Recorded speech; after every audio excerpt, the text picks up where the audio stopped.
I'm feeling overwhelmed by being in this courtroom, which has so much historical significance. I'm a New York lawyer from a big New York law firm. In 1994, I went off to The Hague to help start the prosecutor's office for the Yugoslav tribunal. After that, I became part of the United States delegation negotiating the Rome Statute for the International Criminal Court. And underlying all of that is what happened here at Nuremberg in 1946. Nuremberg is a place that carries with it a lot of symbols. It's a place where much evil occurred, but it is also a place of great hope. It's the birthplace of international criminal justice. Here, the Nuremberg Trials took place. They were based on the Nuremberg Principles, and the idea that people responsible for atrocities can be brought to justice. This is really the place where this all happened.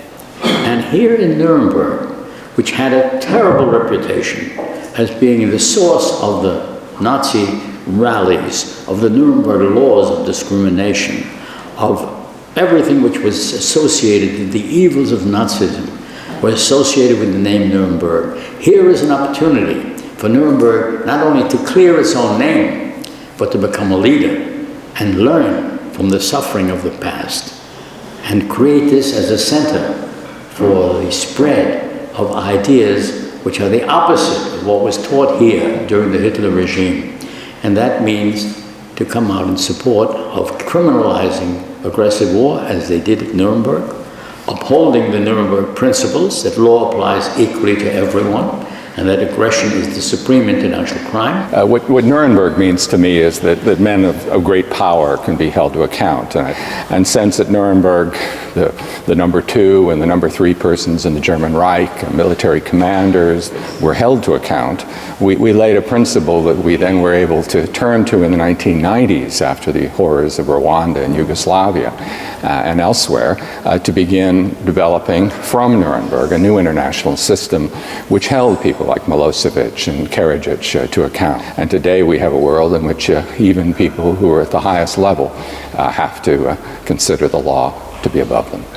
International law prior to Nuremberg had spoken to the concept of war crimes, the idea that a state could be held responsible or individuals could be held responsible for mistreating the civilians of an opponent in an armed conflict, or of mistreating prisoners of war held in an armed conflict. But never before had we had the principle that a state could be held responsible for abusing its own citizens.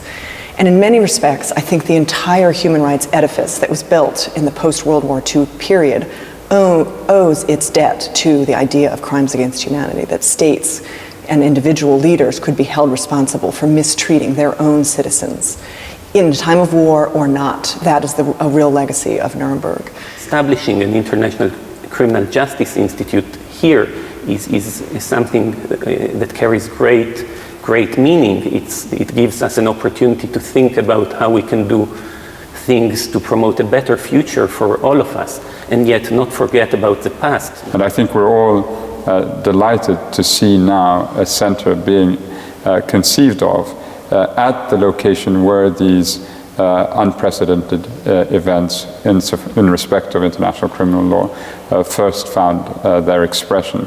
And like this, we're all delighted to be here. We will all be working very hard to fine-tune our thinking in terms of how best Nuremberg can continue to serve the international community. And I think if we can one day honor him by making war unthinkable, then the true legacy of Nuremberg would be felt.